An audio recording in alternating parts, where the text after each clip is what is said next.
What's going on, Bulls Nation? It is draft day, and I'm gonna be real. I have no idea what the Bulls are doing tonight. There are a lot of options on the table, and we've heard everything. So, I'm just gonna kind of explain what I think is a good possibility that's gonna happen tonight. Who are my favorite draft picks? If they're on the board at number 11, I think the Bulls should pick, and then who I actually think the Bulls should stay away from, because I see some people saying specific players that I think the Bulls should probably stay away from those players. But before we get into it all, make sure you hit that like button if you're new to the channel, hit that subscribe button. Okay, I'm gonna start the video with this.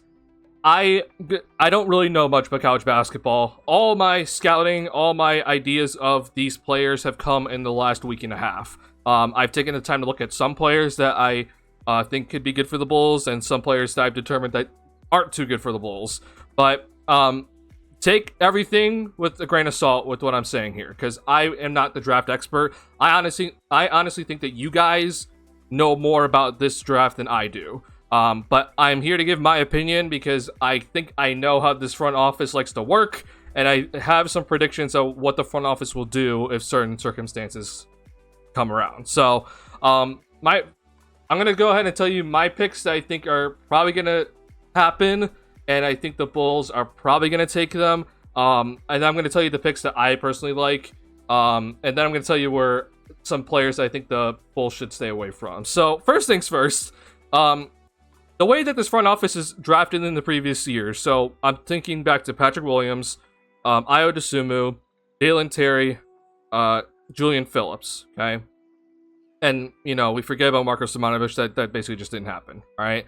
But when I look at all these players, at least three of them, right, and P. Will, Dalen Terry, and Julian Phillips, these guys were all, like, projects, in a sense. Obviously, Pat didn't play much in college where he was coming off the bench. Julian Phillips was very much a project because he, you know, we know his athleticism, but we can't really shoot very consistently. And then Dalen Terry was very much a project because he can just do a lot of things defensively.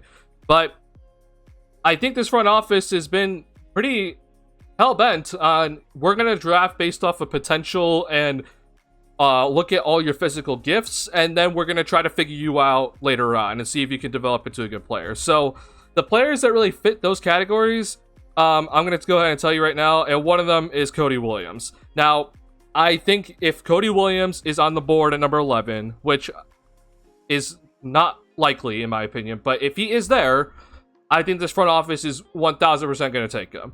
Now, I think a lot of front offices would also take Cody Williams at number 11 if he was available, so maybe this isn't just a Bulls thing, but I think this kind of, like, he just fits basically what this front office is kind of done with their draft picks. And he's 6'8", he's 180 pounds, but we, you know, when we go to his stats here, you just see like, oh, potential's off the board. He basically makes sense, and you can kind of compare him to like how Julian Phillips looks. So that's the guy that I think the front office is like very honing in on, is like Cody Williams. Let's hope we get him, but he's probably not going to be there. After that, I do think Saloon, if I'm saying that correctly, I listened to some videos of him, but I think he would also then be another person that fits in this category where, you know, we're drafting just based off his physical gifts, and hopefully, you know, he turns into something really good. Therefore, you have a 6'9", very athletic forward that can do all things with the basketball. So those are my two guys that I think the front office is currently trying to get. Hopefully they drop. And just be on the lookout for that. I do not think that Buzelis is going to be available, and I think this front office knows that, unless they're going to trade up to 5, which there are some rumors about it. I just don't think that's going to happen tonight because the Detroit Pistons need this pick badly, in my opinion. So I just think Buzelis is just going to be off the board, and the Bulls will not have any chance of getting him. Okay, so those are my two picks that I think the front office is trying to keen in on, which makes sense. I kind of get it. But I'm going to tell you personally, my favorite player right now that I think the Bulls have a really solid chance at getting is Ron Holland. I know he's, you know, projected to go one pick before, but I do think there's a chance that Ron Holland does slide down to number 11 here. And it's due to probably his lack of shooting, and we're kind of getting into some of the teams that probably really want some shooting, in San Antonio, Portland, and Charlotte. So they might pass on him. But I think Ron Holland would be a very solid pick for this Bulls team.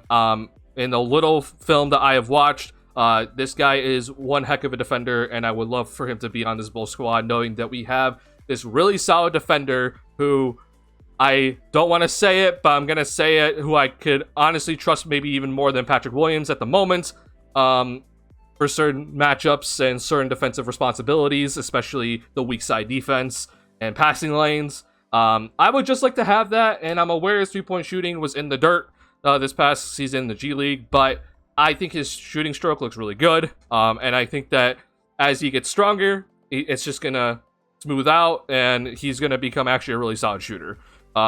Maybe not 40% shooter, but I think he's going to become a really solid shooter. So I am praying to God tonight that Ron Holland drops to number 11, because that would be a fantastic pick. And then I have to pray to the gods that AK and Mark Eversley, if Ron Holland is available, will actually pick Ron Holland. The Bulls have worked out Ron Holland. That was reported by Darnell Mayberry. So I'm gonna hope that he's available and the Bulls like him, and then they pick him. So that's my guy.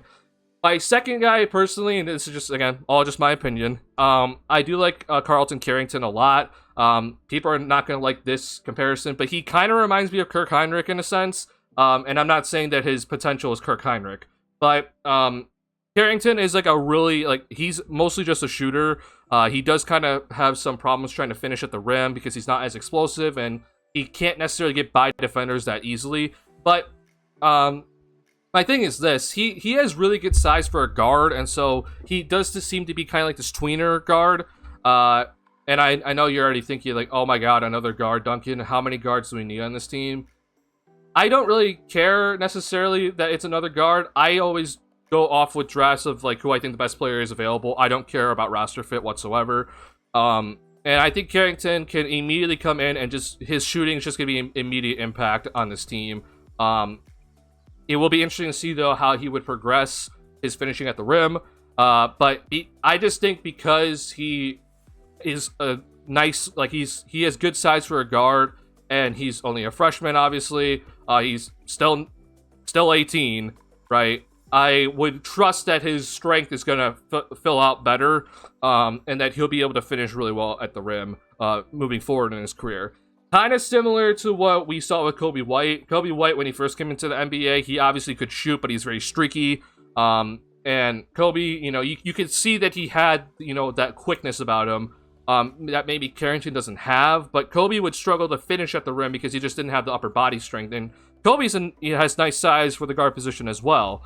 And I just think that Carrington would be kind of in a similar sense, where he'd be able to finish at the rim as he gets stronger and more developed in his career. So I like his ability already to kind of, score off isolations and go to his pull-up in any sort of defensive scheme. And even if the defender is right on him, he gets that shot off really easily. So the one thing that I know with him is that shooting is just not going to be an issue. And if Ron Holland isn't there, that's the guy personally that I would take. So those are my two main picks that I'm like, yeah, I'm cool with them tonight if the Bulls pick those two guys, so just Ron Holland, and then I think Carrington is more likely to be available, and I would be pretty happy if the Bulls do pick him. The third guy that I've kind of looked into a little bit, and I will say I've been kind of swayed by Will Gottlieb's article today, but I've looked into him a little bit before, but I can get where Will Gottlieb is coming from with this, and that's Isaiah Collier. So with Collier, he is a guy that I'm just going to go ahead and say that I would much rather have the Bulls choose him over someone like Devin Carter. And the reason why is this. Collier can really get to the basket pretty well. He's also, like, they call him like a bully on the defensive end, which sounds similar to what people describe Devin Carter as like a hyper-aggressive defensive player. And Collier gets into the passing lanes very, very well, and he pickpockets people all the time. So I think defensively he'd be pretty solid. Again, pretty good size for a guard. It's, 6'4", 205. I don't know how much stronger he's going to be able to get, but if this is kind of where he's at for the NBA, I like it. Eric Bledsoe, I think, is a pretty good comparison, honestly. But his jump shot is obviously in question, which a lot of people's jump shots are in question in this upcoming draft. I just think that it makes more sense for this Bulls team if they're heading into the direction that we think that they should head into, which is the reset or the rebuild, they need to draft like younger players. And so this leads me into my categories now where I don't want the Bulls to draft these specific guys. And that means that the guy right now that NBA draft that has projected going to the Bulls is Devin Carter, is one of the guys I do not want the Bulls to draft tonight. If the Bulls do end up drafting him tonight, because the Bulls have worked him out and it sounds like it's a good possibility, I'm not going to be, screaming off the walls or upset or anything. I just think it's just not that good of a pick. He is a junior, and I am a little bit concerned about his size, and I'm aware 6'3" versus 6'4", but the comparisons Ayo to Sumu, and I'm gonna be real, I don't agree with it. I think Ayo's a much better like a slasher, and he's a much better player in the pick and roll. And I'm aware that Ayo's had time to develop in the NBA already, but I guess maybe the defensive end comparison with Ayo, but I think Devin Carter relies a lot more on his jump shot than Ayo does personally. And I just don't really see how Devin Carter is just going to get much better in the NBA. That's at least just my opinion. I think he can come in and be a pretty okay defender, but I do worry about his lack of size. And I think he's just going to have to rely too much on his jump shot, and I don't know how much better he's going to be able to, one, get by defenders, and two, finish scoring in the paint, especially with his lack of size. And I know you can kind of say this about a lot of guards coming in, but because he is already 22, I just kind of question the upside, and I don't think this is a draft where the Bulls can be taking guys where they're already kind of like showing what type of player they're going to be in the NBA, and you have to be drafting based off potential, in my opinion, in this draft, because this is a very important draft pick, and then obviously next year is going to be a very important draft pick. We don't need to be drafting based off need or how well-developed a player is already, especially if they're already 22 years old. So he's one guy I just don't want the Bulls to just draft. And the other person, which I have to put it out there, but I don't understand the Zach Edey, if I'm saying that correctly, hype. Yeah, 7'5", nice, but I've seen some Bulls fans wanting him, and I don't get it. Boban Marjanovic is a perfect comparison, in my opinion. I don't understand it, personally. And yet again, this kind of shows you, if you realize the theme, that I really want players that are young and have a lot of time to develop, I want the Bulls to pick them. And I don't want the Bulls to be picking juniors or seniors from this draft, because this is not the draft to do so. If you're using a second round pick on a junior or senior, fine. I'm fine with that, but not 11th round pick or 11th overall pick. Not a lottery pick. We should not be doing that especially in this draft, because this draft is all over the place. So Zach Edey's the second player, which I do not want the Bulls to draft tonight. And then the third player is Terrence Shannon, and I'm aware that a lot of people are like, oh my god, Illinois, and I'm very happy his name got cleared and everything, and I think he's going to be a pretty okay player in this league. But yet again, he's a senior, and I just don't see the upside with him, and I understand he can score, but how much better is he going to actually get? Remains to be seen. So if the Bulls actually trade back, I wouldn't mind it if they trade back for an extra pick. So if they have two first round selections, I don't know how that trade would happen, but if that's the case, then yeah, I'd be fine, using one of the picks on Terrence Shannon, but we don't need to use it at number 11, please. And I know the Bulls have worked him out. So those are my thoughts. Please, I want to hear your guys' thoughts in the comment section down below. Also, this is an announcement. I am going to be doing a little pre-draft stream. So it's going to be at 5 p.m. Central Time, and it's only going to go to 6. So I'm not going to be doing a stream tonight that is going to happen. I'm not going to be streaming when the draft is currently happening, okay? I do not want to be streaming during that time. I'm going to be with one of my friends, so I'm not going to be able to do such a thing. So, but I do want to do a little pre-draft stream, an hour or from 5 to 6 p.m. Central Time. So then that's basically 2 hours before the draft is scheduled to start. So we can kind of talk and catch up about all these things that happen. So that's all I have for this video. Again, I want to hear your guys' thoughts on who the Bulls should be drafting in the comment section down below. But please hit that like button if you're new to the channel. Hit that subscribe button. I'll see y'all tonight. Peace.